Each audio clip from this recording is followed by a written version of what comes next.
During the holiday season, it's often hard to find time to relax. But when you can, why not dive into a comforting and fun video game? But what if that video game didn't just suck you in figuratively? It literally drew you into a new world, and now it wants yours. What's that? You want to be scared? Come with me.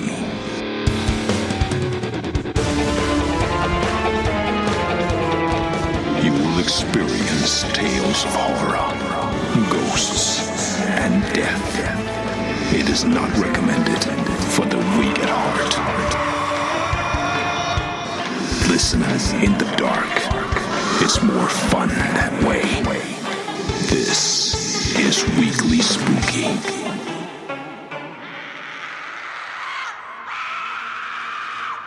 Hello, my spookies. It's Friday. And because it's the holiday season, we have even more spooky for your weekly.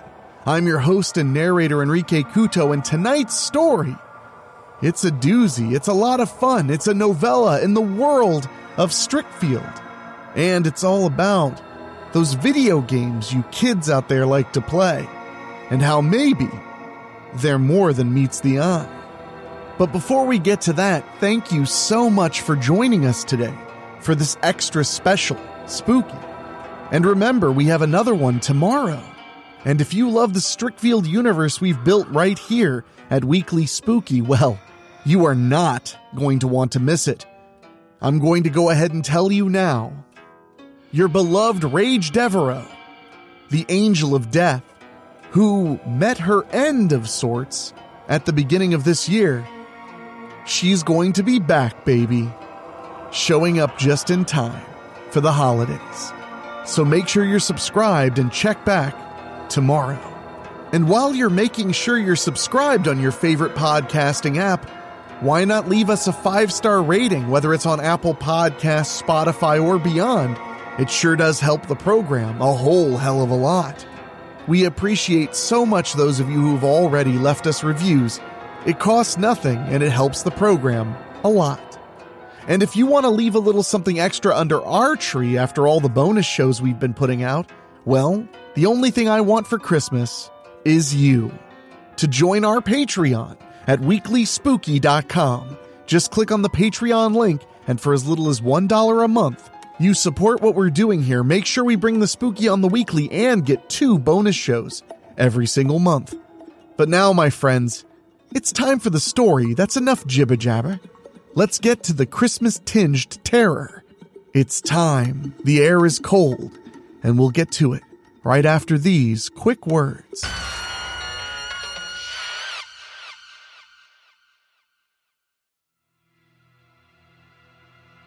Christmas Arcadia by Rob Fields. December 23rd, Friday. Perspective, Bailey Downs. Arial Mirren and I are leaving Strickfield Junior High for Christmas vacation. 2 weeks to do whatever we feel like doing. Normally, Mona Abels is with us, but she's homesick with food poisoning from some takeout her and her mom got while coming home from North Ridgeway last night. I texted Mona a little bit ago. She's feeling better, but she's not fully at 100% yet. She's thinking maybe tomorrow we can hang again. We only have about a 2-block walk to get to downtown Strickfield. We're already seeing other kids from school hanging around at different places. It's when we pass Roth's Rings, our go-to place for donuts in Strickfield, that we see Madelyne Donnerly and Carter Cross inside. Most everybody calls Madelyne Mouse, on the count of how short she is, and then there's her mousy voice. Ariel suddenly stops and looks inside. You see that, Bailey? Really, why do I put up with Mouse? I smile Ariel's way. Just a little. I don't know. Why do you? I mean, you did tell Mouse she could keep coming to our weekly Friday night slumber parties at your place. Ariel kind of glances my way with a scowl before she looks back at Mouse and Carter again. Strickfield Junior High is my school, Bailey, Ariel says with authority. Yet, Little Mouse Donnerly walks around my school like she can do whatever she wants. Before I can reply, Arial moves and marches right into Roth's rings. I quickly follow behind her. We go straight to the arcade that's off to the side of the cafe. Mouse is playing the new Street Fighter game with Carter. I'm pretty sure you can easily get this game on your home consoles. Yet, Jerry Roth, the dean of Strickfield University and owner of this place, is able to get full arcade cabinets for some of the bigger popular games. Between Roth's rings here and Wilder Hall at Strickfield University, those are the two nice arcades that people hang out at with lots of games for them to drop their quarters in. Getting back to Mouse and Carter, they've got a little basket with some donuts inside and their drinks on a stand next to the game. It looks like Mouse and Carter are really locked in on their fight. In the end, Mouse ends up beating Carter with her character's super move. Carter turns to her. "Thanks a lot, Madelyne." Mouse shrugs. "Told you I'm burning hot today." Then she takes a drink of her coffee. "Yes?" Mouse utters when she feels Arial standing behind her. As always, Mouse is wearing a scarf and a beret. Her voice is just as mousy as her older twin cousin Aileen, probably why Arial started calling her Mouse. Soon, nearly everybody at our school was calling her that. "I hate you," Arial tells her, her usual greeting for Mouse. "What, you come here to tell me I ain't invited to your parties no more?" Mouse replies. Before Arial can answer, she groans and reaches into her back pocket to pull out her smartphone. She then storms away from Mouse and heads back outside to take the phone call. That just leaves Mouse, Carter, and me. Mouse takes another drink of her likely premium coffee. I know Roth's Rings is serving up Death Wish Ginger Dead for the holidays, likely what she's drinking. Mouse turns to Carter.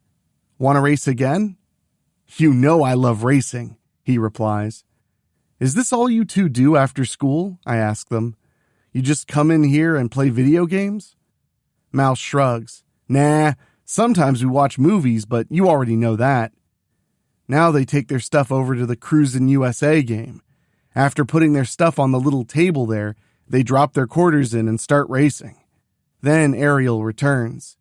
"You just had to forget your backpack at my house last weekend, Mouse," Arial snaps. "My little cousin Stuart found your game box inside it when I was babysitting him on Monday and hooked it up. He played a bunch of the games you had on it. And that was my mom on the phone. She saw how Stuart was into those games and wants me to go to the mall and pick him up one of those game boxes for Christmas." Mouse is still playing when she tells Arial, "You ain't gonna find one like what I got at the mall. I built that game box myself. If you want me to build your cousin one for you for Christmas, I can do that. All you gotta do is pay for the parts." Arial just looks at Mouse for a long moment. "Excuse me? What?" "I built that game box myself," Mouse repeats. "My little console plays every old school game out there from the original Atari 2600 all the way up to the previous generations of PlayStation and Xbox. I even have lots of real arcade games on it. You name it, it's probably on there. If that's what your mom wants you to get for your cousin, then I can build one for him." Arial gets frustrated. "Why can't you be a normal person, Mouse? Why do you have to be such a mutant?" Mouse starts laughing now. "Now I'm a mutant? You're killing me here, Arial." Arial growls. "Look at you. You're always playing video games. You watch horror movies like they're going out of style. You read lots of comic books. On top of that, you drink so much coffee. I mean, I could probably put a light bulb in each of your ears, put a shade over your head, and use you for a lamp in my bedroom. Now you're telling me you build game consoles?" "Everybody's got to have hobbies," Mouse says simply as Carter wins the race. Mouse comes in a very close second. Now she turns to Arial. "I'm guessing yours is picking on me." I accidentally laugh a little. Boy, does Arial give me the stare of death. I hate to admit it, but little Mouse is actually pretty funny. Arial turns back to Mouse. "Okay, I'll bite. How much will it cost for you to build Stuart a little game box like yours?" "About $100, Mouse replies. $100! Arial cries in surprise. "Yup, And that's for everything I gotta buy at Radio Depot to build your cousin a quality unit. The parts, the power supply, 2 controllers, and the micro SD card to put all the games on. At this point, I can build it and get everything to you by tomorrow night. $100, Ariel says again in disbelief. $100 is pretty cheap for all Madelyne's giving you, Ariel, Carter tells her. I bought one from her. It's nice. $100, she demands of Mouse again, ignoring Carter. Mouse shrugs. Try finding somebody else that'll build you one for that price. I guarantee you said person will charge you more, and you probably won't get as good as what I'd give you. Ariel looks at me now. You believe this, Bailey? $100. She looks back at Mouse. I'll pass. Then she points at Carter. And you got ripped off. Then she goes to grab his cup with his soda in it. Carter stops her. Forget it, Ariel. Stop drinking my sodas all the time and buy your own. Ariel gives him a dirty look before looking at Mouse again. I'm not paying $100. Mouse shrugs. Good luck finding a good game box then. And before Christmas. Thinking about it, there is a kiosk selling them at the mall, but I'll bet you they're cheap. Real cheap. Ariel points at Mouse. If they're selling them cheaper than what you're offering, I'll gladly take it. Madelyne's saying the quality is cheap, Carter tells Ariel. And you won't even get close to the number of retro games we got on our boxes, Mouse adds. Those little mini knockoffs of the older systems are just plain bad. They can't even handle the higher-end console games. That's why I built my own. You sure you won't reconsider, Ariel? Ariel turns away from them. Come on, Bailey, let's go. Then she turns back to Mouse and points at her. And don't you dare be late to the slumber party again, like you were last week. Mouse shrugs again. Like last Friday, you never said what time. 7 o'clock, Ariel groans. Then she points to Carter. You aren't invited. Carter smirks and shrugs himself. Wouldn't come if you did invite me, Your Highness. I'll be hanging with the guys anyway, meaning Bill Chapman, Richie Horton, and Brian Chunk. Ariel points to them. I hate you both. See you soon, Mouse calls out behind us as we turn and leave the donut shop. Perspective, Arial Mirren. Bailey and I took a taxi to come to Strickfield Towne Centre Mall. Bailey said it would probably be a waste of time coming here. Seriously, Mouse wants $100 from me to build Stuart a game box like hers? What does she take me for? We may be in every class at Strickfield Junior High together, but I'm a Mirren. We know when we're being taken. On the other hand, we know when to be the takers, if you catch my drift. Getting back to now, Bailey and I walk to the mall and eventually go into Best Buy. Of course, they're not selling any kind of game box like what Mouse has, just the usual current systems. I call over one of the employees to wait on me. $500 for a new gaming console? I growl as we leave the store and head back out into the main mall. That's just highway robbery, Bailey. You can afford it, she says simply. I hate it when Bailey feels like she has to contradict me. That's not the point, I grumble. I'm telling you, it's all a big racket. First you pay extortionist money for a console, and did you see how much the hottest games are? $70!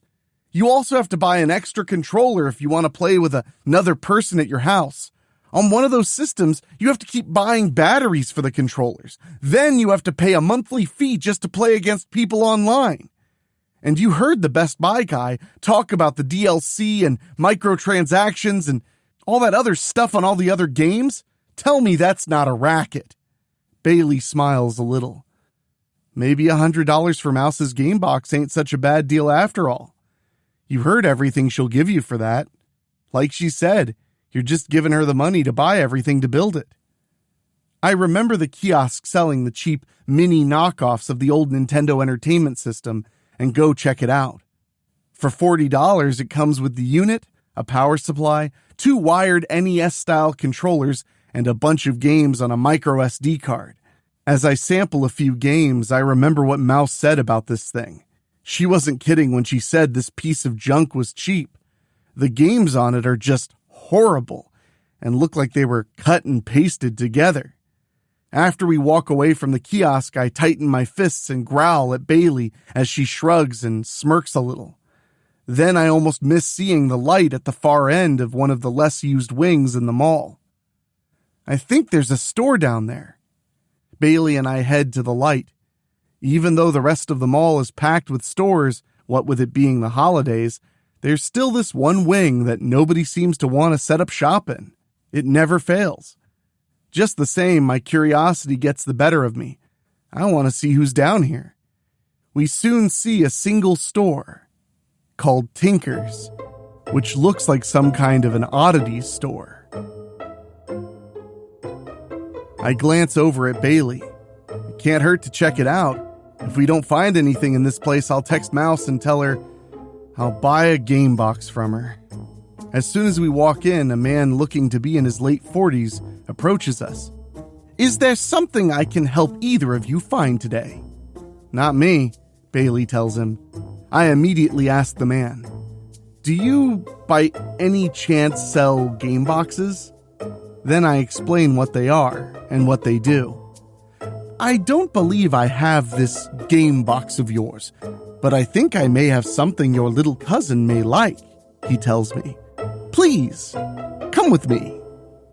We follow the man to the counter. He's got some old-school video game consoles in the display case, but it's the unfamiliar one next to the Sega Genesis that he pulls out. He puts the unit down and hooks it up to the modern TV he's got at the other end of the counter.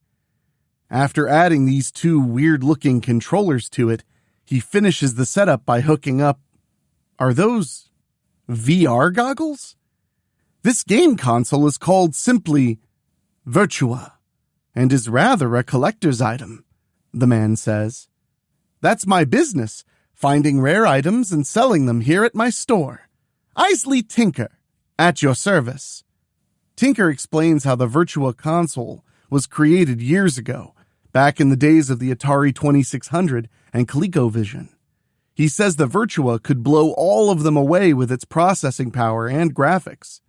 It was actually even better than the arcade games themselves, and it could be played at home on those old-school box TVs. It may have very well been the advent of virtual reality. How come this thing never came out on the market then? I ask. Okay, I'll admit, I don't know much about video gaming, but you'd think this console would have made the scene the way all the others you hear about did.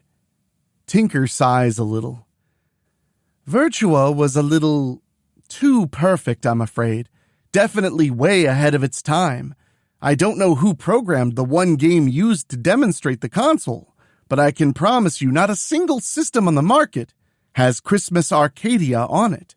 I'd even be willing to bet that not even those game boxes you spoke of will likely have it.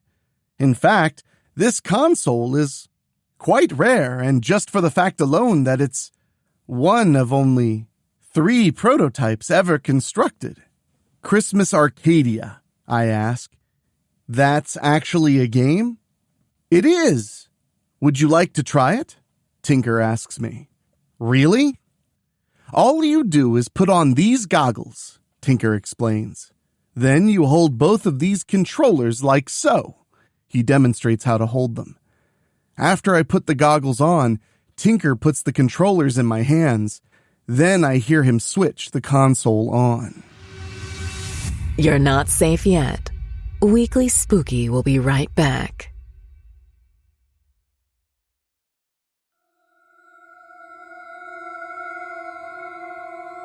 I suddenly find myself in this Christmas-looking village. Wow, this game's graphics are truly just amazing. I've only ever seen VR a few times when Stuart would bring his Oculus over. I thought the graphics on that were amazing, but the Virtua has the Oculus beat by a landslide. It's like everything's so real here. As I'm walking around the village, I hear Tiinker explain that I start the game by finding the Christmas Queen in the form of Arcadia herself. Once I find her, she'll give me my quest. So I play the game for a little bit and soon find Queen Arcadia sitting on her throne in the very center of the village square inside a gazebo. Queen Arcadia is wearing a white crystalline gown that glows bright in the light. Her skin is shimmering like on the fiber optic Christmas trees Mom puts up every season. Her eyes and lips are as red as Christmas lights. Her hair is green like mistletoe. Her crown looks like polished ice, along with her long scepter. I truly understand why she's called the Christmas Queen. Now that I think about it, this is what Mom does for a living. She designs and codes computer games. She's been doing it since she graduated Strickfield University with her computer programming degree at 24. In fact, her newest game was in that Best Buy store Bailey and I went to, also retailing for $70. I don't know how Mom does it, but she makes all these great games that get big-time cash grabs. In fact, she's the one in our household who makes all the money. I definitely don't complain since it keeps a roof over our heads. Anyway, the Christmas Queen looks at me eagerly. I think she's going to give me the quest Tiinker said. "At long last," Arcadia says to me, "I have waited with patience for you to finally come before me. The debt owed to me shall finally be considered fulfilled." Then Queen Arcadia takes my hand in this virtual world. I can actually feel her touch. I quickly remember I'm only getting a demonstration, but I kinda want to see what this video game character will give me for a quest. "You truly belong to me now, Arial Mirren," she tells me. I quickly exit the game by putting the controllers down on the counter and taking the goggles off. Then I look right at Tiinker.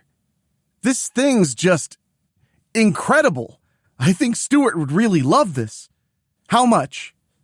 The man replies, "You can have this entire package for $50.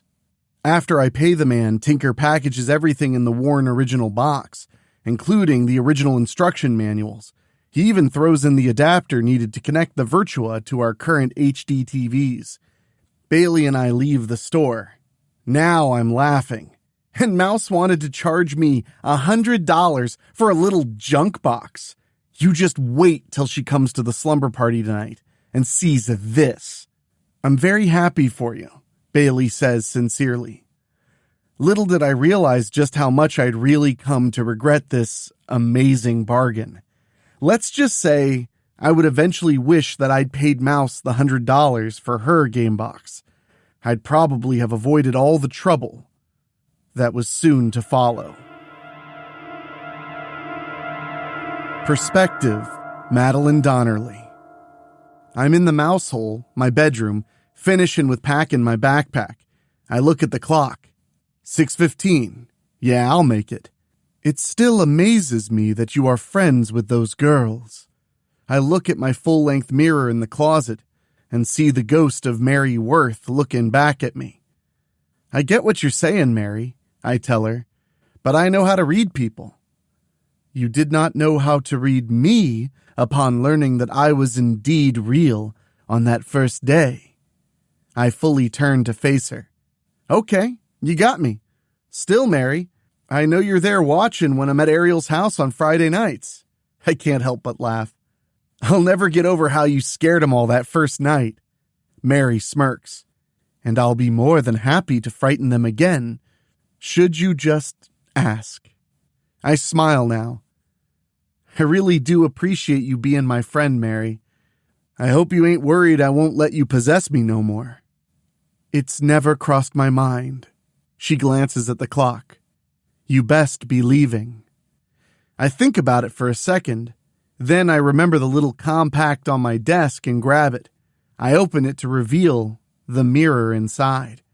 A second later, Mary's face is in there. This way we can keep talking while I'm walking to Ariel's. My relationship with Mary Worth all started with watching Urban Legend with cousin Aileen and Bella Tabon. We call her Bells. The moment that scene happened where Rebecca Gayhart and Alicia Witt were playing the Bloody Mary game, I decided to look into the Urban Legend a little more. In the upstairs bathroom, I played the Bloody Mary game with the lights out. As many times as I said Bloody Mary, nothing happened. Then I remembered my research. Bloody Mary was really a witch named Mary Worth. Bloody Mary was just a nickname, not a real person. I composed myself, took a deep breath, and said Mary Worth's name 3 times. When I finished, Mary Worth herself appeared in the mirror. Arial Mirren always wants to see me get scared so badly. Well, she would have finally got her wish if she would have been with me. I was so scared I screamed and tried to run. The door slammed shut in front of me. When Mary told me not to be afraid, I calmed down and went back to the mirror to talk to her. I was sad seeing Mary's story in the mirror about how she was wrongfully accused of so many bad things in Salem, Massachusetts. End result, she got arrested. Then she was tried and sentenced to burn at the stake for witchcraft by the magistrate. As Mary's pillar was lit, the magistrate's wife presented Mary with a mirror for her to see her own evil before she died. Mary simply used the mirror to escape from her body and the mortal realm and into the afterlife. Years later, she would finally meet me. Mary said she could come into the mortal realm through me if I would agree to let her possess me. No, not like Linda Blair in The Exorcist. In my case, possession means Mary and I share a supernatural bond. We can talk to each other like we're doing right now. I can also call Mary to come out into the mortal realm and protect me if I'm in danger. All I gotta do is look in a mirror and say her name 3 times to let her use me as her vessel. When the danger's over, she goes back in the mirror and gives me my body back. Getting back to now, we finally reach the main gate of the gated community where the Mirrens live. I look around and see construction started to expand the wall around Strickfield Commons. The Mirrens recently bought all of the properties here. They now own all of Strickfield Commons, and eventually the new wall's gonna be completely enclosing it. Must be nice having that kind of money. Arial texted me the updated gate code. I'm in after punching it and opening the side door next to the main gate.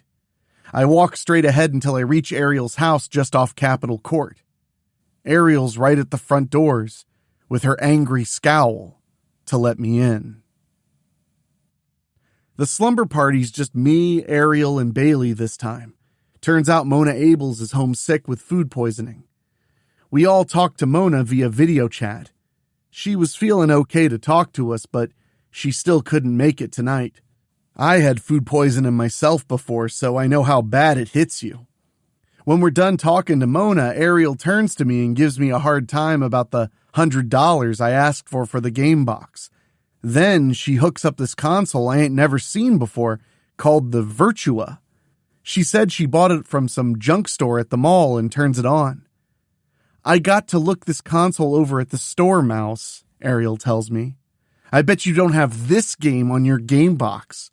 She holds up what looks like gaming goggles. I don't think yours can even play VR. Nope, I agree. It can play PS4 games, but not the VR part. I smirk. That's what my souped-up gaming PC's for. Arial wants to growl at me, but she stays composed. The game is called Christmas Arcadia. Ever heard of it? I shake my head slowly. Can't say I have. Is it a homebrew? Arial's looking at me funny. Homebrew? Now she's shaking her head fast. What? Games that developers make for older consoles no longer support it, I explain. I got some of them games for my older systems and even my PSVR. Arial groans. Whatever, you little mutant. You and all your technical talk. All I want to show you is that I got the Virtua with everything here for a mere $50. You were going to charge me $100. Like I said, it was to buy everything to build the game box, I emphasized. But if you found this console for half of what I quoted you, good for you. But only one game. My game box has tens of thousands of games. Now Arial's growling at me. As usual, she can't scare me or get under my skin. Then she tightens her fists. I hate you. I just smile a little and wait for Ariel to tell me to leave. She don't. I think somewhere deep down, she really appreciates her friendship with me. May I play the game? I ask. Yes, I want you to. Ariel hands me the controllers and explains how to work them. When I'm ready, she slips the goggles on me.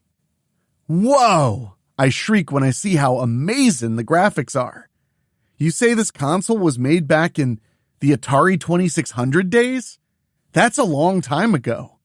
That's what the guy running the junk store told me, Ariel confirms. I'd love to see what's inside the console, I say. No way I'm letting you take it apart, Mouse, Ariel sneers. Go ahead and play. Bailey and I can watch you on the TV here. Oh, like the PSVR, I say. Got it. I start Christmas Arcadia. It's easy to walk through the virtual environment. These graphics are truly amazing. Even the PSVR and Oculus ain't got graphics this good. Everything here looks so incredibly real. I walk into the village and look around. I can even go into the random shops. I know in the real world I ain't really walking, but here it's like the controllers and the goggles know what I want to do, and I do it in the game. I see myself moving around like in the real world. I can even feel things when I touch them, including picking up and holding stuff. Getting back to the game, I walk around the village until I find the square and see the Christmas Queen herself sitting on a throne in a gazebo there. Wow, I want to know what kind of gaming engine this is. I really want to know what kind of hardware from back in the golden age of video games is supporting this engine. Sure ain't the Unreal Engine. When I get closer to the Christmas Queen, I start feeling uneasy. Madelyne, stop! Mary? I utter. What? The Christmas Queen raises her scepter. Approach your queen, mortal! I gasp when I feel myself suddenly being pulled her way. No, you shall not lay claim to her, I hear Mary Worth say to the Christmas Queen. Flee, Madelyne! And then I hear Ariel and Bailey asking me who I'm talking to. They can't see Mary Worth, which is good. I really don't want them knowing my secret.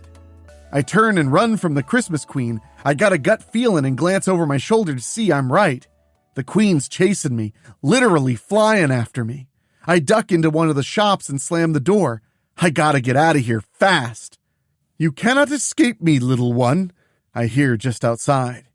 She's gotta be homing in on the signal projected through the goggles and controllers. I gotta get rid of them. In the real world, I'm feeling I can't move. In this virtual world, I walk to the back room, and then I see the mirror and rush to it to quickly say Mary Worth's name 3 times. However, instead of Mary claiming my body as her own, I'm feeling a powerful feedback that cuts the connection between the virtual world and the real one. Suddenly, I'm back in Ariel's house again. I can finally lose the gear. You okay, Mouse? Bailey asks. Wow, you're really sweating. After putting the gear down, I look at Ariel.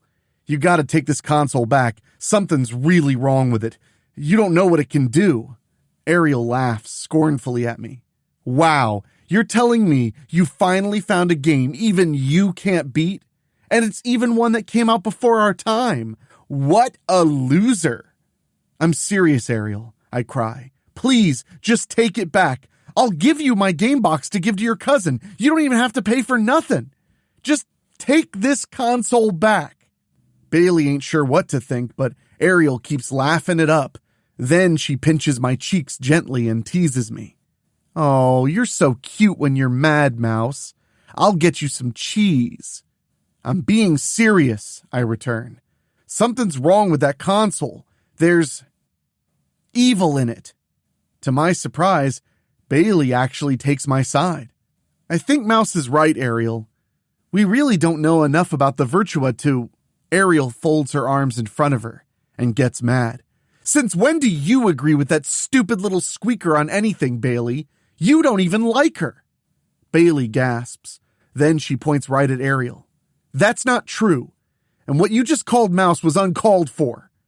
For the first time, Bailey gives Ariel a piece of her mind. You're the one who doesn't like her, Ariel. The only reason you even invite Mouse to our slumber parties every Friday night is to try and scare her or humiliate her or make her cry. And when you can't, you take it out on Mona and me when Mouse isn't around. Ariel gets real mad now. You know what? You can both just get out of my house. While you're at it, Bailey, you can tell Mona I'm done with her too. I befriended you three, and this is all the thanks I get? Well, you know what? I don't need any of you. She points to the front doors. Just get out! I sigh and bow my head. Aw, man. I go and get my backpack. Before I leave, I make one last attempt to beg Ariel to get rid of that Virtua console. Ariel glares at me as she points past me to the front door again. Just get out, you nerdy little twerp! Then she shoves me hard to the door. Get out! And don't you ever come back here! Ariel finally gets what she wants. Normally, I'm pretty laid back, but I can't believe she really attacked me like that. I'm feeling pretty choked up now as I get up and walk out of Ariel's front doors for the last time. I'm so choked up now that I can't help it and start crying at knowing I just lost my friend. This really hurts deep inside. Mouse! Bailey calls out. I wait for her. When she reaches me, oh, yeah, she's seeing me crying. Much to my surprise, she actually hugs me. I'm so sorry. I like you, Mouse, I really do. I can't help myself. I hug Bailey back and cry on her shoulder. I just can't believe Arial Mirren attacked me like that. I got a very bad feeling things are gonna get real bad. Did you hear that? Better check the locks on your doors. Weekly Spooky will be right back.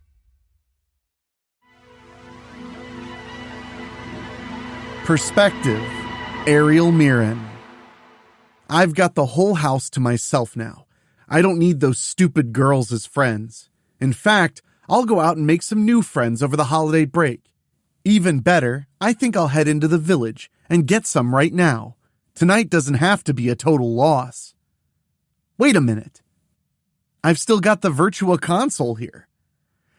Okay, I'm not a gamer like Mouse, but I want to play Christmas Arcadia again. At least I'll have something to talk about with Stuart on Christmas Day. The console's already hooked up and turned on. I reapply the gear and go back in. I'm walking around in this truly amazing VR world and really loving this Christmas wonderland again. There's snow covering the grass and on just the right parts of these stores and houses. Out of curiosity, I reach down and... No way! I can actually pick up and hold the snow in my hands. I even feel the cold winds making me shiver some. Even the snow wets my hands. I remember the Christmas Queen and walk to where I first saw her in the village square. Sure enough, she's sitting on her throne in the gazebo. I knew that you could not resist returning, Arial Mirren. Come closer. I walked to her and stopped directly in front of her. I don't understand why Mouse got so scared. I even heard her say Mary Worth's name 3 times. Ugh, I still get shivers down my back when I think about that slumber party after the school year started, where we all saw that ghastly woman for the first time. Except for Mouse. Still, did she actually see Bloody Mary in here somewhere? It's time for you to repay the debt that is owed, Arial Mirren, the Christmas Queen says. And you shall begin by assisting me in a most important task. Thinking this is just part of the game, I ask, what's the task? The Christmas Queen smiles. You shall become my vessel in the mortal realm and possess my limitless power. And all that I require are your hands. Then she holds out both of hers. Now I have this really bad feeling in my gut. How do you know my name again? I know I never told you my name. Suddenly, the Christmas Queen snatches my wrists. You were a bargain made to me before your time. I gave your mother her life's desires. In return, I am to have your life. First, I require your body so that I may enter the mortal realm. Then, every day shall be Christmas. Yes, I shall give those greedy mortals their deepest desires. In return, I shall possess their very souls. No! I cry out as I struggle to get free, but Queen Arcadia is so strong. Suddenly, I feel a powerful surge throughout my body. Then Arcadia fires twin eye beams directly into my eyes. I'm now weak and powerless to resist or move away, and then I'm suddenly feeling so incredibly powerful, like the world is mine. Wow, Arcadia just wanted to share her power with me. I just have to let her be me. I want to keep feeling all this incredible power, and then I feel Queen Arcadia is truly a part of me. I know exactly what I must do, and I have all the powers of the Christmas Queen at my command, just like she promised. In fact, I now have my plan for bringing everlasting Christmas to the mortal realm. I feel I'm still me, only now I'm so much more. The Christmas Queen claimed me and remade me. I know I'm also Arcadia. Now it's time for me to leave the virtual realm and journey to the mortal one. From there, I shall claim 4 souls that shall grant me the immense power I require to merge the mortal realm with my virtual realm, to make Christmas everlasting. And that's only going to be the beginning of my conquest of the mortals themselves. I make a fist and squeeze it as I feel the green fire that I can now channel. Simply amazing. Well, I need 4 souls. I smirk when I easily think of what 4 souls I'll take. Madelyne Donnerly escaped once. She won't do so again. In fact, I'll save her for the endgame. I raise both of my fists, now burning with power. I use that power and rip open the fabric of time and space, creating a portal to the mortal realm. Upon stepping through it, I drop the controllers and remove the goggles, seeing myself in a nearby mirror. I'm disgusted with my clothes. Using my new powers, I quickly reconfigure my clothing into something more stylish. When I finish, I know exactly how to deal with Madelyne Donnerly. But first, perspective, Mona Abels. I groan again when my stomach hurts. I'm so hungry. That's it. I'm getting out of here and getting something to eat. After I get cleaned up and put fresh clothes on, I go downstairs. There's a note from Mom and Dad saying they're next door playing board games with the McClellans, and there's food in the fridge. I open it and see Dad definitely cooked lasagna. Gross. I appreciate Dad tried to cook food when Mom and I both got sick from food poisoning, but he just can't cook, period. When I feel the hunger rip my tummy again, I know exactly where I'm going. Denoyer's Grill, here I come. I'm thinking about my favorite bacon cheeseburger platter with a tall glass of Coke. Even the thought of Denoyer's incredible pumpkin silk pie makes my stomach really rumble. After I put my jacket on and head outside, I see someone standing at the edge of my sidewalk. Hello? I utter. The figure points right at me. I can tell it's another girl when I see her pigtails. Suddenly, her body comes to life with bright light. Glad to see you're feeling so much better, Mona, she says. Arial? I gasp. She sneers. Arial Mirren is gone. The name's Arcadia now. And you are mine. I shriek and quickly duck when Arial shoots these blasts from her hands at me. Since when could she do that?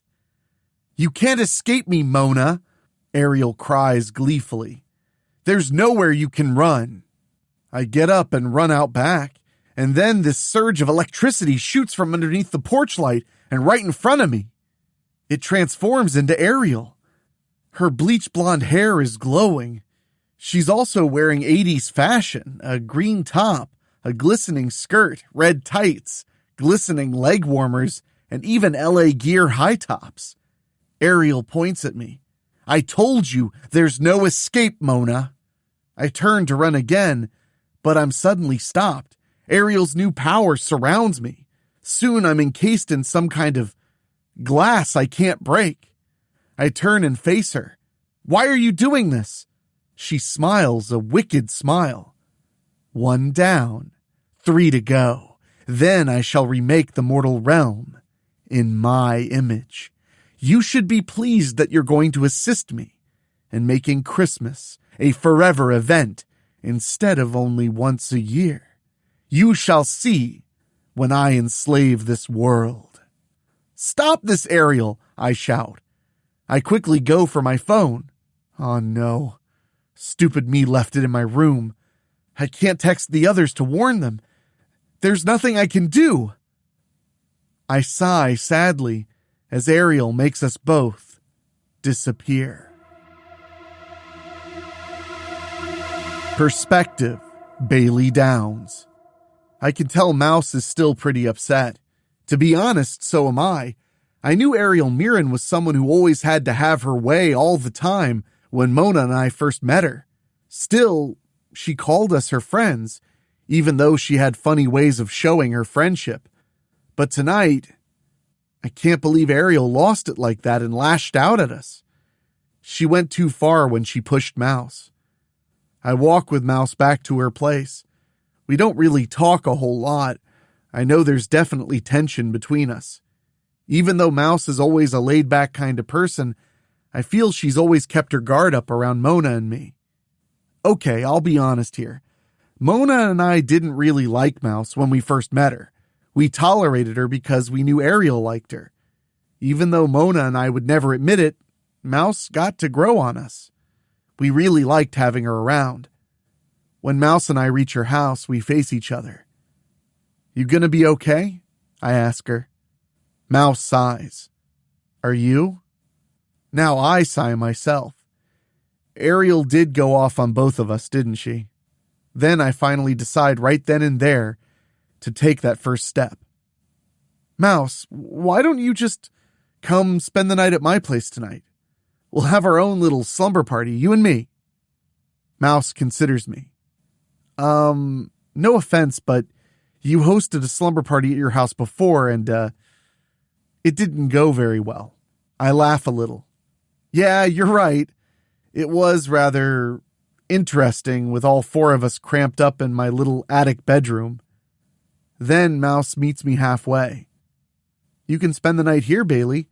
Mom and Dad know you, so they ain't gonna care. Okay, sure. I'm pretty sure Mona and I have never been in Mouse's house. We've just never been over here. I don't even know that Arial's ever been over here. Mouse opens the front door and waves for me to come on in. Her parents are sitting on the living room couch together watching TV. I can't believe that woman is really Mouse's mom. If I didn't know better, she kinda looks like Violet from Friday the 13th Part 5. Mouse brought her box set of those movies over to Arial's Halloween weekend slumber party for us to binge. We actually got through every movie in the entire set. Anyway, Mouse's mom looks so retro punk, and her dad, well, he just looks like a normal average kind of guy. Cute, though. You aren't staying the night at Arial's? Her mom asks in her silky voice. Then she sees I'm with her. Is everything all right, Maddie? Yeah, Mom, Mouse lies. Arial had something come up and Mona's sick. It's just going to be me and Bailey. Her dad looks our way. There's plenty of pizza on the kitchen counter. Help yourselves. Sounds good, Mouse says. Then she motions for me to come upstairs with her. When we reach her room, there's a sign on her door that says, "Welcome to the Mouse Hole." Wow. My eyes go wide when Mouse brings me into her room. I mean, this bedroom is a total geek's paradise. She's got multiple video game consoles neatly displayed on shelves. She even has a few full-sized arcade games. Donkey Kong and Gauntlet Dark Legacy. There are posters for horror movies all over the walls. She even has collectible horror figures still in their original packaging. Then I see her desk with a soldering gun and something she was working on. It's the bed that actually surprises me, though. A bunk bed. "Welcome to my little mouse hole in the wall, Bailey," Mouse jokes, putting her backpack down. "Got a bed you want to claim?" Top bunk?" I ask. "It's yours." She opens up a mini fridge. "Want a Coke?" "Yes." So Mouse and I are having sodas together. She can tell I'm really amazed by her bedroom. "Oh, my family's well off," she says. "Mom and Dad bought me game consoles every birthday and Christmas since I was 4. Dad also gave me all of his. The arcade cabinets were pretty beat up when Dad brought them here for me. I restored them and put Raspberry Pis inside. Those are little computers kind of like the ones that run phones.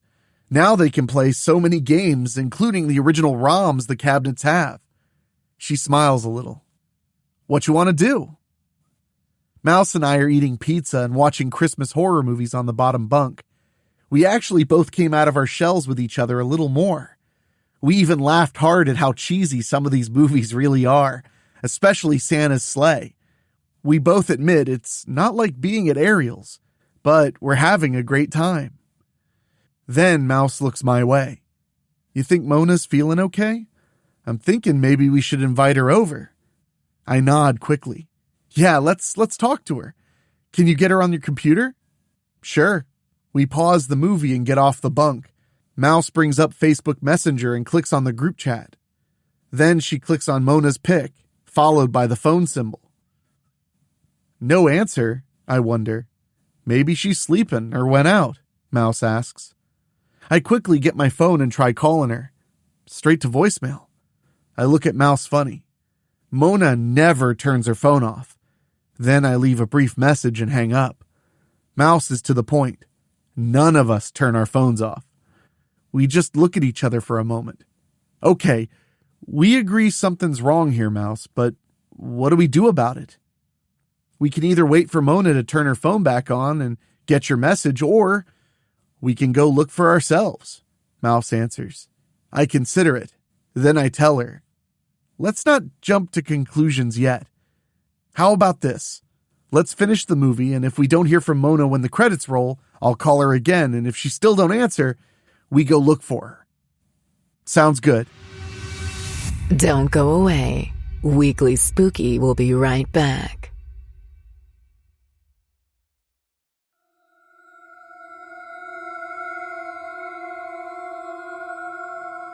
Mouse and I finish Santa's sleigh and our slices of pizza.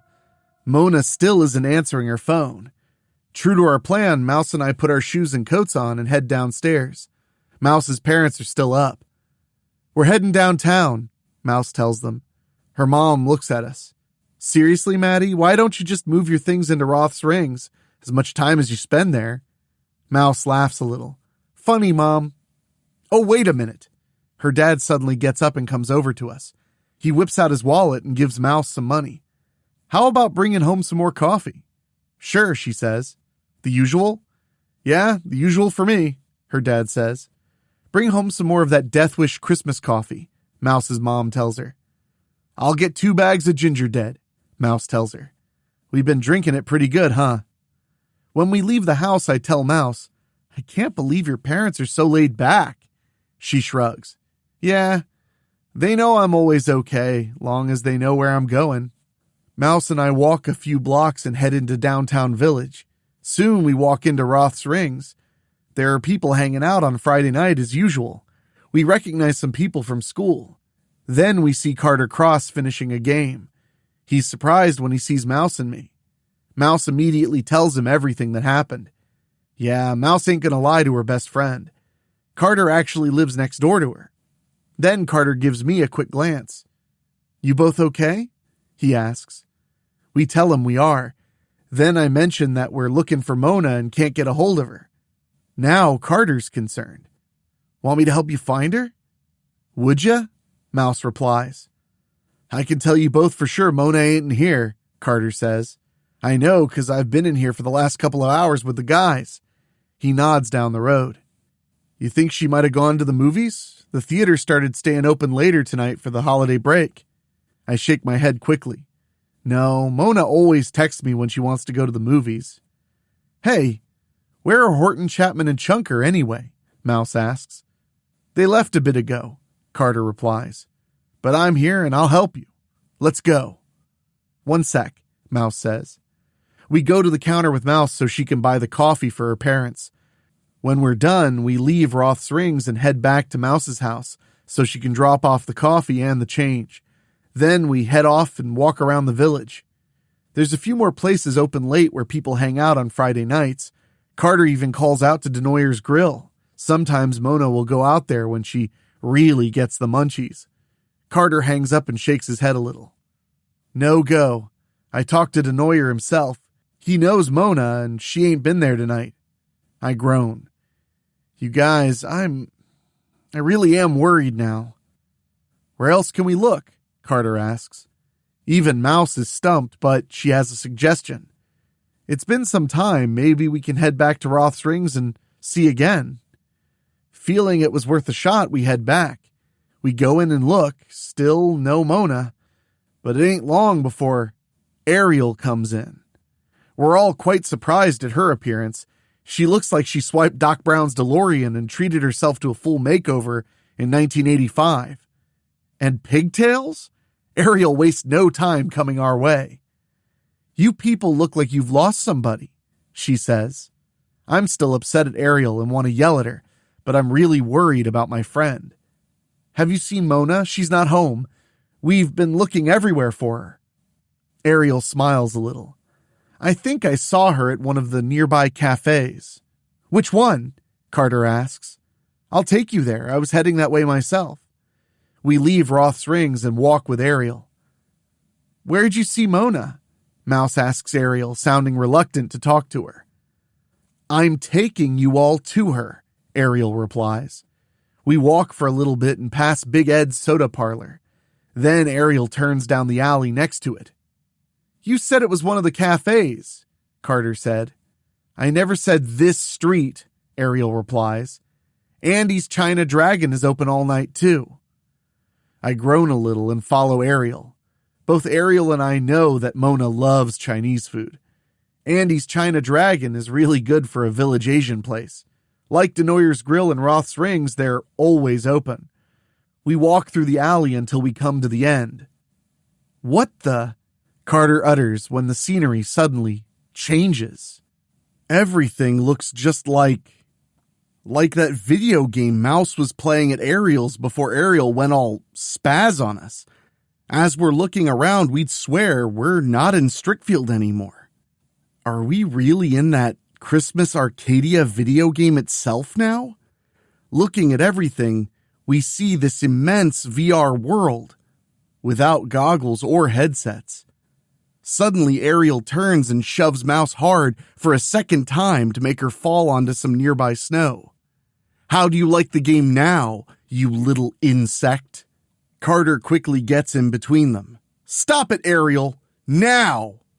To the surprise of Mouse and me, Arial easily shoves Carter out of the way. Carter works out and can easily pick any of us up like pillows, especially little Mouse. Why are you doing this? Mouse shouts at Arial. All because of a game box? Arial laughs. Oh, this is much more than a pathetic little game box. She talks to me too. And as for Mona, I have her. Suddenly we find ourselves in the village square. At the very center is a gazebo with a throne. And then we see her inside a glowing glass container. Mona! I shriek. Help! Mona cries out. Arial's gone crazy! Have I? Arial cheers. Then she looks at us as Carter joins. Now she raises her finger. If you ever want to see Mona again, or leave my realm, all you have to do is just defeat me. And then Arial holds out her hands like claws and makes Christmas red and green fireballs. Holding them in her hands, she smiles wickedly. Who dares to challenge my power first? Perspective, Carter Cross. I really ain't believing what I'm seeing. First, Her Royal Highness is really strong. Now she has powers? Well, this is Strickfield, right? Or at least it was. Bailey quickly looks at Madelyne and me. You guys are gamers. What do we do? Run, Madelyne yells. The three of us turn and run as fast as we can. If I gotta guess, I'd say we're gonna get away from Arial and regroup. Then we'll figure out how we're gonna save Mona and get out of here. No! Arial yells. You will not run from your queen. This is my kingdom, and you will obey my will. I so command it. I just barely see one of Arial's fireballs out of the corner of my eye and quickly dive at Madelyne, taking her down into some snow before the green flame can hit her. Thanks, buddy, she says. I quickly get off her and yank her back to her feet. Come on! Bailey points to an alley. This way! I'm ready to tell her I ain't going down no more alleys when a red fireball nearly misses me. I groan and quickly follow the girls. I can't believe Arial's still upset about Mouse's game box, Bailey says. I'm thinking it's more than my little game box, you guys, Madelyne tells us. I don't know her queenship the way you girls do, I tell them. We thought we knew Arial, Bailey says. When a green fireball nearly misses her, she turns quickly and screams, Why, Arial? I quickly yank Bailey out of the way of another green fireball. Then we come out the other end of the alley and head down a street. Soon a horse and carriage nearly runs us down. We look and see Arial's manning it. You might as well just give up, Arial points to us. You're in my world now. I rule over all here. Everything you see is my property. She sneers at us now. And since I see all of you, I'd say you're my property too. Arial stands up and fires 2 red beams from her eyes. I quickly push Madelyne out of the way and take the hit for her. Ugh, feels like Truck Tucker just plowed right over me. Truck's the heaviest guy on our football and basketball teams at Strickfield Junior High. I can tell you firsthand, being run over by Truck ain't fun.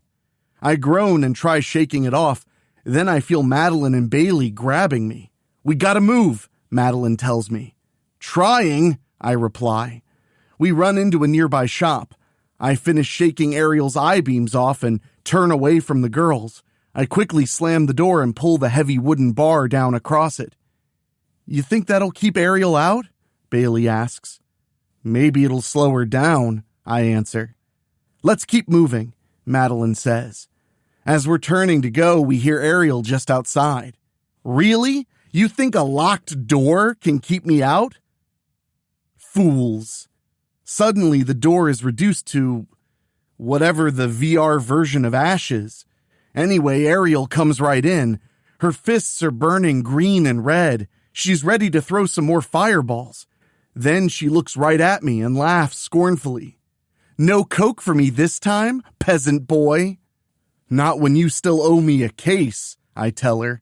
Okay, I know I'm probably playing with fire here, but Arial looks mad now.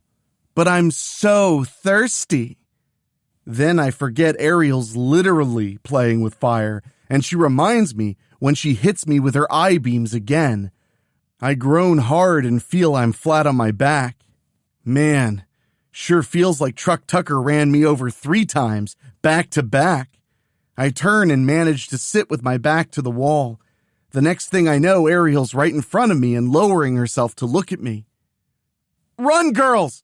I quickly tell them. Carter! Madelyne cries. No! Bailey grabs her arm. Come on, Mouse. There's nothing we can do for Carter. Madelyne's shaking now. She tightens her fists and yells. Why, Arial?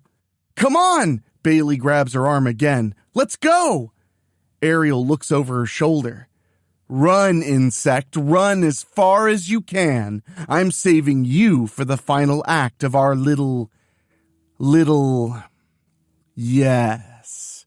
Since you love horror movies so much, we'll call this little scenario a horror movie. And you get to be the star. You ain't getting away with this, Arial, Madelyne yells. We're gonna stop you. When the girls get away, Arial turns back to me.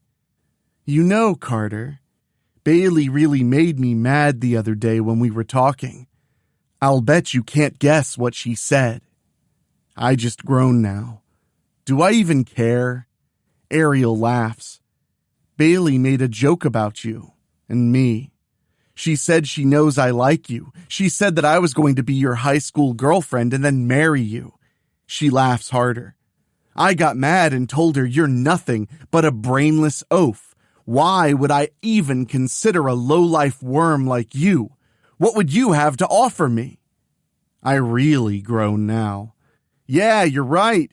You being my girl would be a fate worse than death. I don't know why I ever asked you out at the mall that night. Yup, that made Arial mad. Then consider yourself departed, Carter.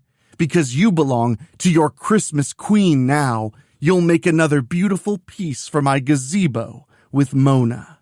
But I don't just lay there and let Arial have her way with me. I make one last attempt to get away and shove her and make her fall on her butt. Still feeling those last eye beams as I get up and make for the open back door, I dive right through it just as Arial's beams narrowly miss me. I stagger and make myself run again. I know I gotta find Madelyne and Bailey. I manage to run almost a block before Arial clips my foot with her beams. I cry out when it feels like my leg got swept right out from underneath me. I fall on my back and know Arial's coming.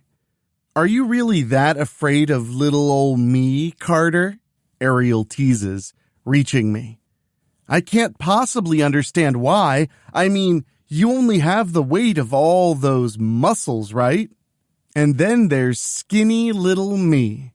Why, I'm just a poor little rich girl who loves being pampered. You could say I just love getting my way. And that's where you come in. No, I'll never marry you, and I will make Bailey pay for even thinking that pitiful notion up. But don't worry, Carter. You will be spending the rest of your life with me. You're going to be my personal servant. Yeah, my manservant. Your sole purpose will be to serve your queen. Aw, no way, I growl and spring to my feet. And still you run from me. Arial laughs. Let's reenact a scene in one of our friends' favorite horror movies, shall we? Now you can know what it feels like to be in this part of said movie. Suddenly everything changes. It ain't no Christmas Wonderland no more. Now it looks more like a rundown village from straight out of the Middle Ages. And then I see movement ahead and wonder if Arial got ahead of me. Then these zombies come out of the alley and look right at me. I know they're zombies because their clothes are all tattered and their skin looks rotten. They don't even say anything. They just grumble and stumble towards me. Oh, come on, really? I mutter. I run down one street, then another and another. No matter where I go, there are zombies everywhere. They keep stretching their arms out and growling. I might as well be trapped in some Resident Evil VR game. And then I see the huge flash and look up to see the storm above me. The next thing I know, the rain's just coming down in buckets. Aw, give me a break, Arial, I yell at the sky. Ain't this supposed to be a Christmas game? Then I hear Arial's laughter fill the sky. As you wish, peasant boy. Everything changes again. Instead of a rainy horror village, everything's back to the Christmas setting. The zombies change into a holiday nightmare. Now I've got evil reindeer, elves, polar bears, gingerbread man, and anything else you can think of for a horror Christmas. I keep running to try and lose Arial. Suddenly, these two nutcracker soldiers grab me out of nowhere and lift me right up off the ground. Our Christmas queen requests your presence, mortal, the one on my right says. You will come with us immediately, the other one adds. Are you afraid? Good. Weekly Spooky will be right back.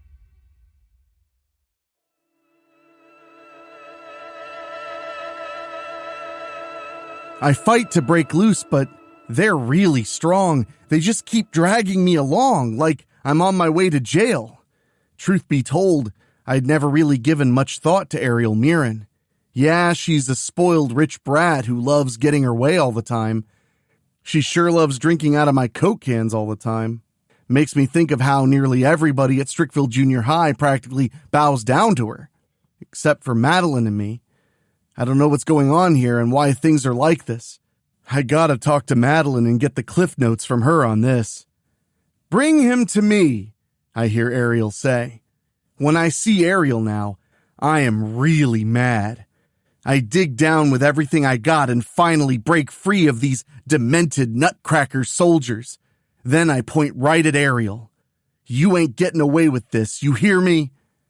But Arial isn't intimidated at all. Yeah, whatever. I should have ran when I had the chance. Arial hits me with her eye beams one more time. I'm on the ground again. A few seconds later, she's standing right over me. She actually gives me such a sweet smile now. Man, I hate to admit it, but I actually love seeing Arial smile. When will you learn, Carter? I always get what I want, and now I want you. From now on, you will serve me as I wish. Her eyes and hands glow now. You are mine. I scream when Arial uses her powers on me again. When she's done, I'm inside the same kind of glass as Mona. I really groan when Arial clasps her hands and laughs happily. 2 more, Arial squeaks. Then it's going to be Christmas every single day. Then she squeaks really loud, like her parents just surprised her with her first car. Okay, I know we ain't old enough to drive yet, but I'm just saying. She seems to be awfully happy thinking about what's about to happen to me. Perspective, Madelyne Donnerly. Bailey and I move through building after building. I don't know if we're keeping distance between Arial and us or not. One thing bothering me, though, is not finding a single mirror in this entire horrible place. Without a mirror, I can't call on Mary Worth. I know she could stop Arial. Until I can find a mirror, I gotta go on my wits. Bailey and I finally stop to rest. Then I feel her hand on my shoulder. Is this really because you asked Arial for $100 to build her a game box for her cousin? Bailey asks. Seriously, Mouse? I look at my friend. Where we are, Bailey. We ain't in Strickfield. We're in that VR game from the slumber party. And I'm thinking Arial ain't herself either. Bailey raises an eyebrow. What are you saying? Well, how many times you seen Arial get mad at me for not giving her what she wants? And she's gonna finally snap now? I've been thinking about this. Arial said she got that VR console at the mall, right? Yeah, I was with her. The store was called Tiinker's, Bailey tells me. I look at her with wide eyes. Tiinker's? Well, that really explains a lot. That's a real game changer here. Bailey gawks at me. What do you mean? You saying Tiinker's might have something to do with all this crap? I think that store has everything to do with all of this crap. Bella Tabon, my cousin Aileen's best friend, told me a few stories about Tiinker's. Turns out the man himself, Isley Tiinker, gets a hold of things. Either they're already cursed or he does something to them, so they do things you may or may not want them doing. Bells told me what a coffee pot from Tiinker's did to a skinny geek girl at Strickfield High School. Turned her into a heavily caffeinated lunatic.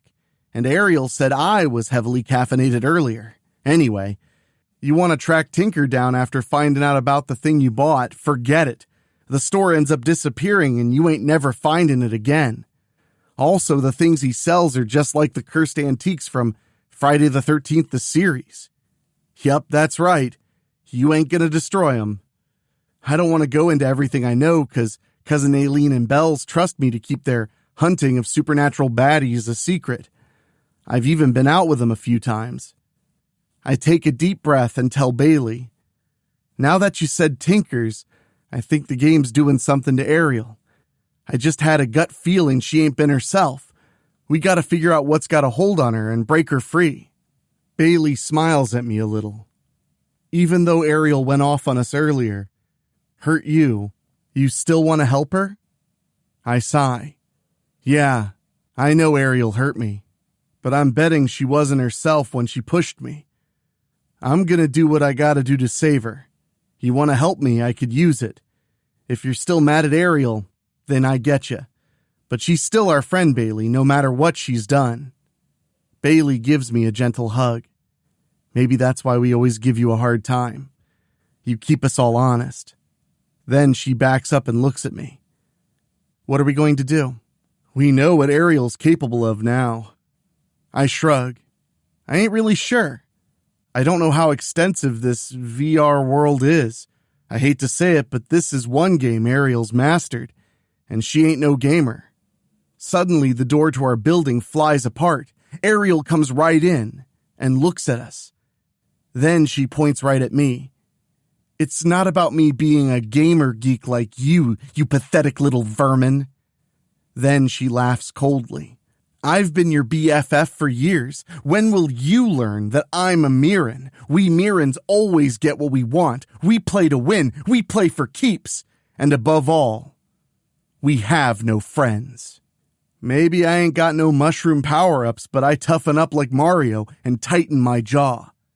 What you want with Arial, Queenie? Come on, I know you ain't her. You thinking I don't know she played your evil game and came in here? Arial laughs like I said something funny. I am me, you pathetic little fool. I'm just so sick and tired of you always being the yin to my yang, watching you win at everything you do. No matter what I did, I just could never beat you at anything. Today, I'm finally going to defeat you. And it's something you hold very dear. This is one video game even you can't beat. Once I've finally defeated you, then I'll claim my prize. Your very soul. I think about it a little more now. On impulse, I dig into my back pocket and grab my smartphone. And forget, I still am not in Strickfield. None of us here have our phones, but when I feel what is in my back pocket, my plan comes together just like that. What? You gonna just stand here and gloat? 'Cause you're always gonna be a spoiled Mirren? I tell her. And after you win today, then what? And after that, then what? And after that, then what? You see where I'm going here? I know the real Arial Mirren. She ain't never happy with nothing. I look right in Arial's eyes. I know you can hear me, Arial, and you ain't never gonna be happy as long as I'm around. Know why? 'Cause you ain't never getting what you want from me. Like I told you before, give me something to be scared about. Arial shakes her head a little like she's having disorientation. Then she focuses again. The next thing Bailey and I know, Arial unloads her powers on us. Now we're both in them glass bubbles we saw Mona in earlier. Then I got a bad feeling in my tummy that Arial got Carter too. Aw, man. I see I'm right about Carter when Bailey and I find ourselves in the village square where we first saw Mona in her glass prison. Carter's also with us in his own case. You girls okay? Carter asks us. Still alive, I tell him. But for how much longer? An unwelcomed voice calls out. We all look to see Arial sitting inside the gazebo on the Christmas Queen's throne. What you gonna do with us? I demand. Arial laughs. You were definitely right, Madelyne Donnerly. I am indeed not Arial Mirren. I am really Queen Arcadia. Allow me to explain. Many years ago in your mortal realm, a young female computer programmer coded what would become known as Christmas Arcadia. What she had created was a product quite ahead of its time. You would think that it would revolutionize gaming, as your parents or even your grandparents would know it. However, the gaming industry refused to give such a credit to a female, and the Virtua Console was quietly kept hidden away. Or so it was believed. But my programmer, Arial Mirren, Ariel's mother, would have the last laugh. She implemented a very powerful software patch that fully upgraded me and allowed me to think and become sentient. Much to both Adrian's disbelief and expectations, I also came to become in possession of great power. Even though I was her creation, I came to evolve into a being far more than anything even Adrian could have ever imagined. Upon learning that I could easily grant her fondest desires, a bargain between Adrian and I was forged. I gave her eternal youth in exchange for creating me. However, I required something far more in return for making Adrian a superior computer programmer and allowing her to become quite wealthy from her skills. Adrian agreed to give me her firstborn to become my vessel. And I would have to be patient and wait for Adrian to find herself a husband.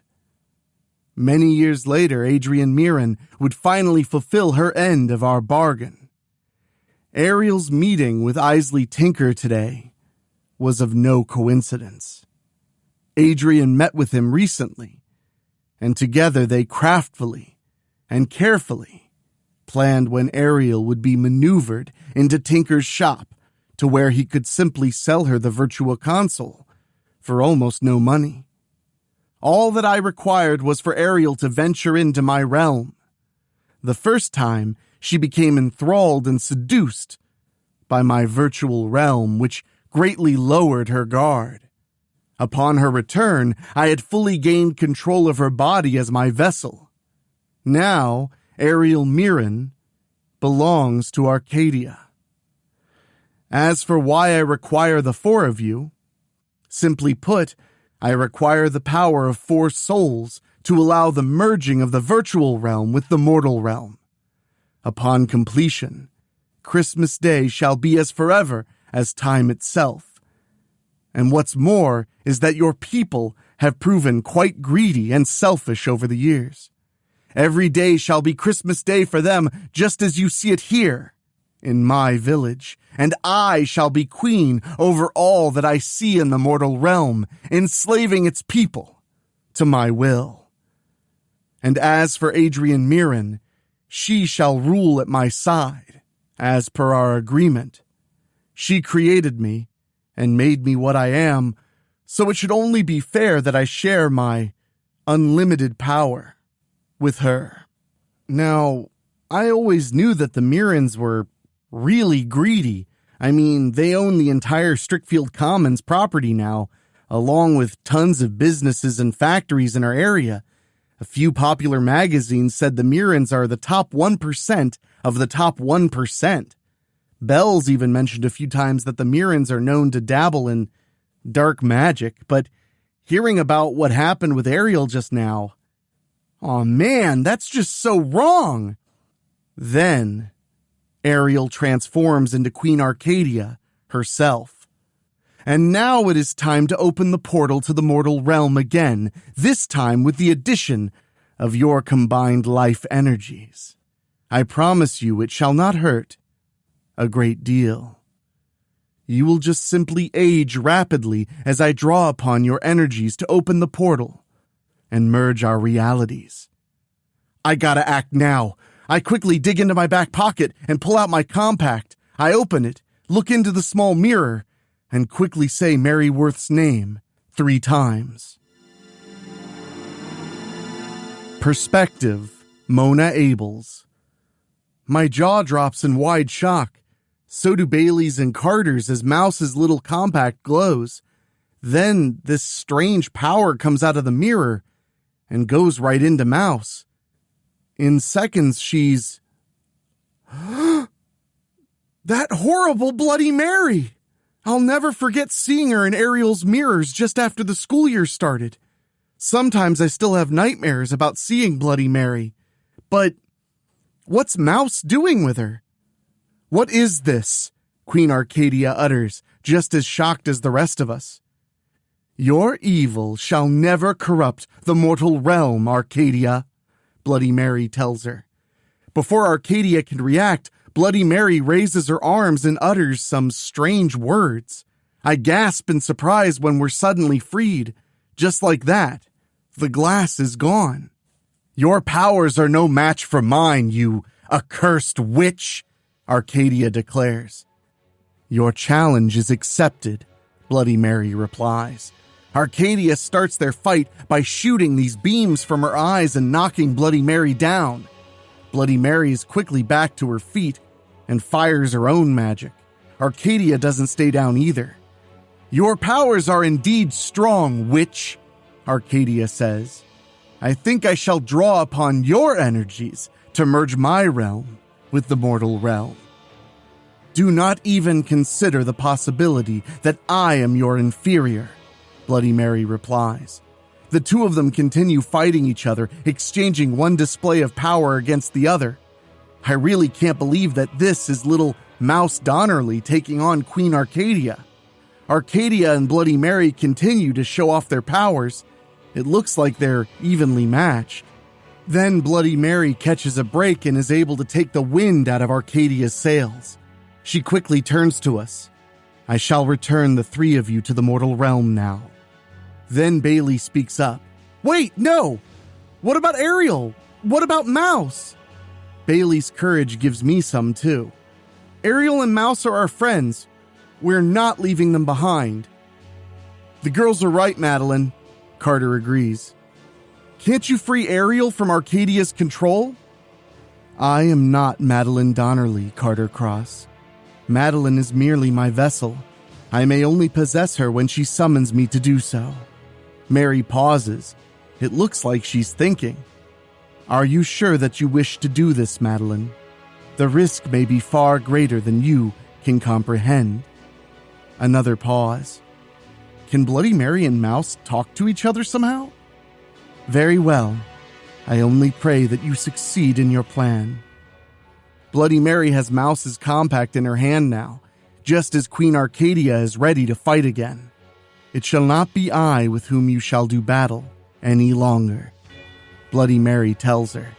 Then her spirit leaves Mouse and goes back into the mirror. Are you crazy, Mouse? I ask her. None of us is a match for Queen Arcadia.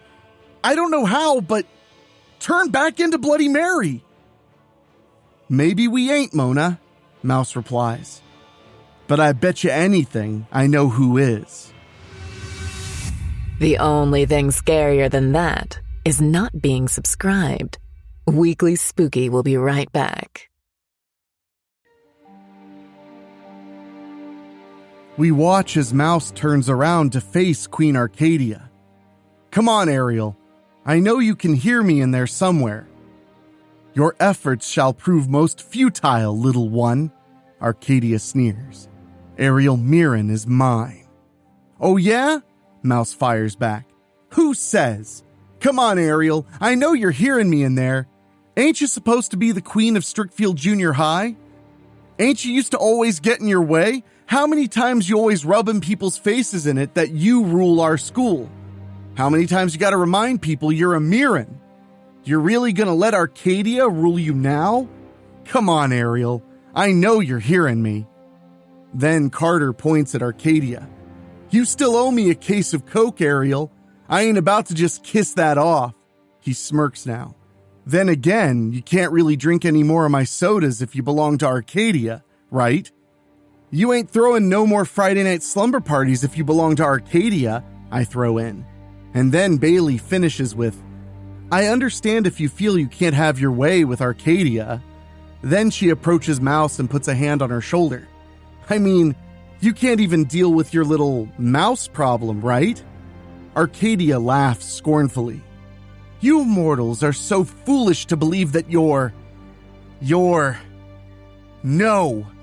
You shall not fight me. You are my vessel. Your mother sold you to me. Cease fighting me at once. I get on Mouse's other side. Yeah, Arial. You want this squeaky little rodent to keep walking around your school like she owns the place? How's that one saying go? Oh, right. When the cat's away, the mouse here is going to play. Yeah, Arial, Mouse chimes in. I'm gonna rule Strickfield Junior High School now. She raises her finger. First thing, I'm gonna declare the school an Arial Mirren free zone. Everybody can walk the halls like they own them now. What you gonna do about it, Arial? Huh? Arcadia is shaking more now. Cease fighting me. Let me out! We hear Arial yelling from somewhere. You hear me? You're nothing but computer code. I'm Arial Mirren and I want out. That shall not, Arcadia utters shakingly, before these ripples of energy start flashing from cracks appearing all over her body. Then Mouse jumps up and down laughing as she waves her arms and sings, I'm gonna rule the school. I'm gonna rule the school. Then Arcadia screams. Bailey and I quickly take Mouse down. Then Carter lays on top of us. We don't see Queen Arcadia explode, but we can see the bright flash of light that says she did. We wait right where we are for a little bit. We only move when Carter finally gets off us. We all turn to see Arial laying face down, with her normal clothes and wavy hair. We quickly go to her. Arial? Mouse asks. Then she shakes her head. Arial! Arial groans a little. Then we suddenly realize it's freezing and look around. We're in the middle of Gunter Square, Carter tells us. We're back home in Strickfield. Carter takes off his jacket and quickly puts it on Arial as she sits up. Then she looks right at Mouse and gets real mad. You will never rule my school, Mouse. I hate you. Then she looks at the rest of us. And what are you people looking at? Bailey and I quickly hug Arial. You're back, I cry excitedly. Arial hesitates at first.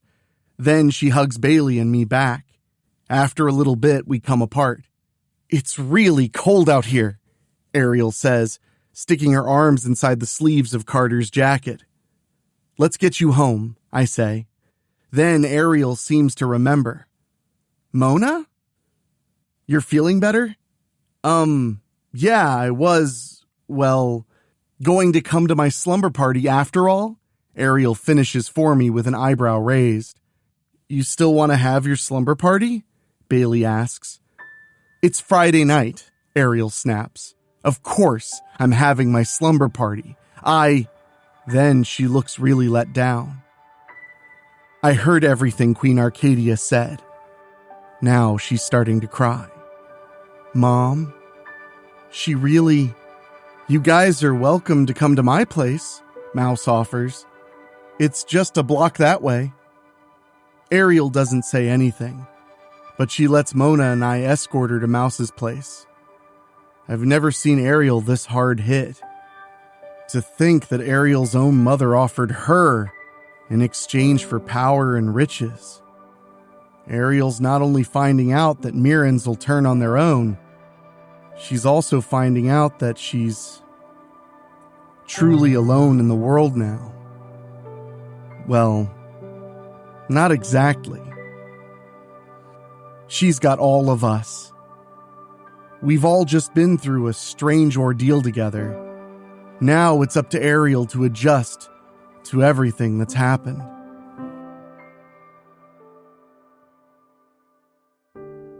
December 25th, Sunday. Perspective, Madelyne Donnerly. We didn't end up going to my place after all. No, we ended up heading back to the Mirren gated community. Arial was only feeling down before she got real mad. She wanted to go back home, and she wanted all of us to come with her. Yup, even Carter. I knew things were going to get real because Arial never let Carter come to her house before. As soon as we all got in the front door, Arial tightened her fists and screamed for her mom at the top of her lungs.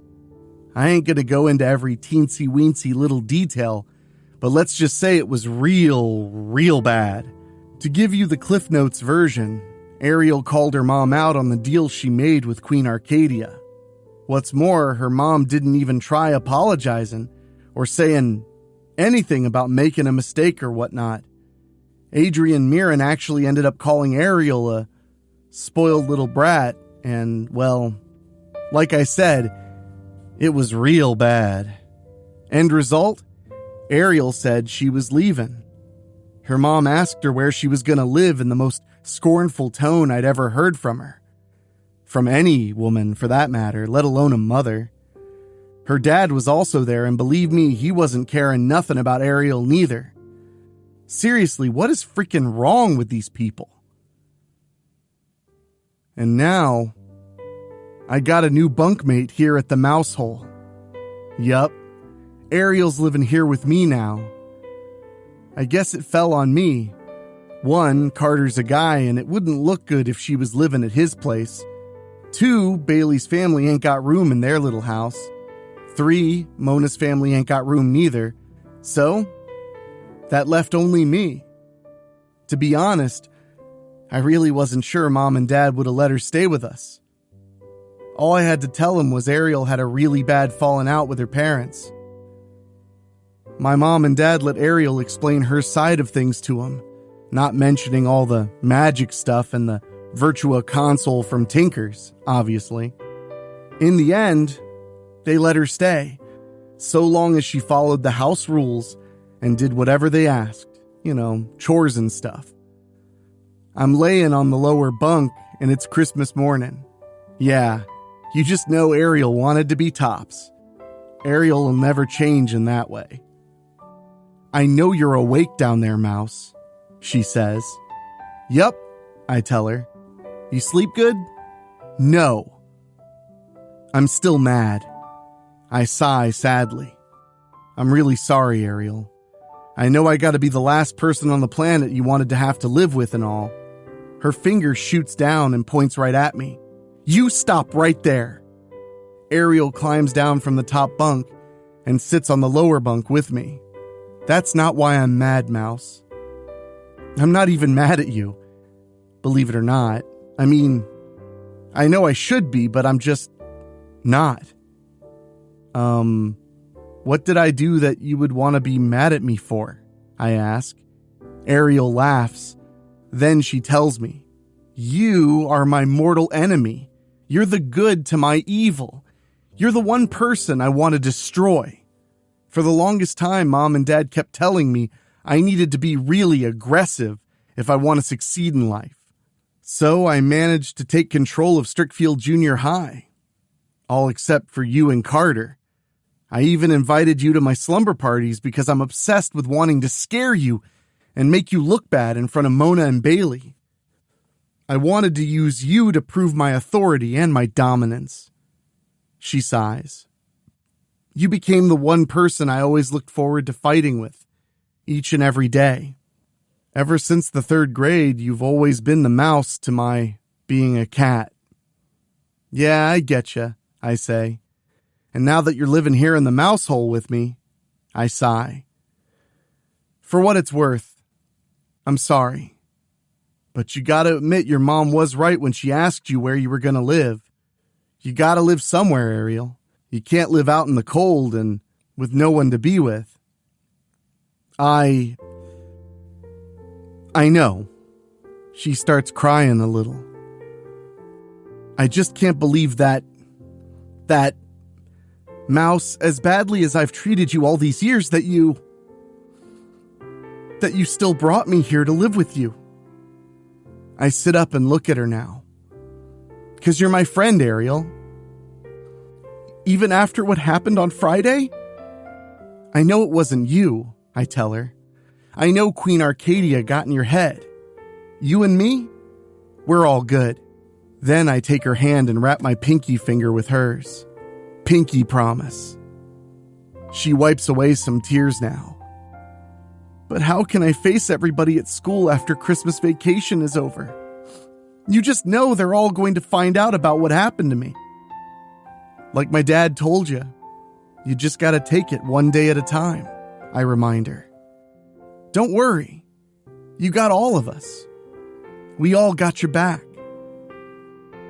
And then Ariel suddenly wraps me up in her arms, something she rarely ever does. We hug each other for a long while. Mouse, I know what you're feeling, Ariel. Right back at you. Then we finally come apart. I hear my phone, then I pick it up. Mom and Dad say it's time to come downstairs and start off Christmas morning. You ready, Ariel? Ariel takes a deep breath and nods. We get up and go to the door. As we're about to leave, she turns and points right at me. I hate you, Mouse. All I do is smile at my new roomie, knowing she's back. Yeah, it's gonna take Ariel some time adjusting to living with us now, but I think everything's gonna work out. We leave our room and go downstairs to get our Donnerly Christmas morning started. Mom and Dad even got presents for Ariel under the tree.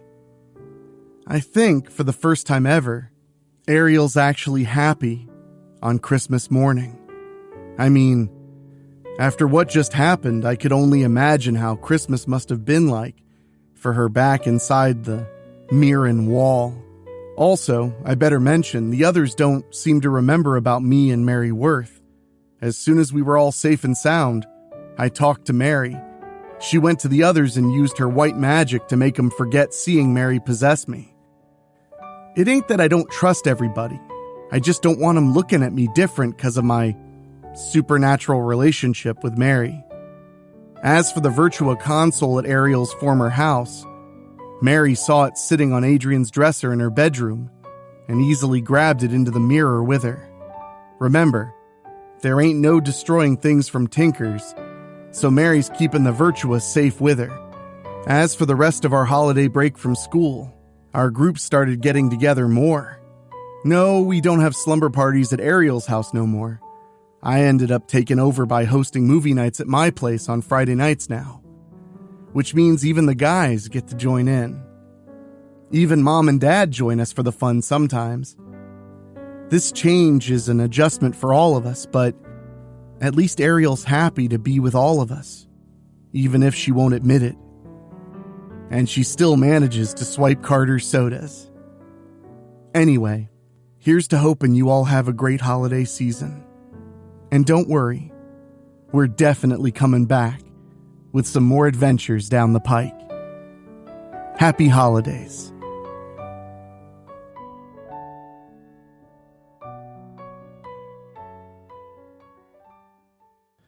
A much-needed happy ending as we lead to the end of the holiday season, and I, for one, am thrilled. I can't wait to find out what the future holds for Mouse and Ariel and everyone else at Strickfield.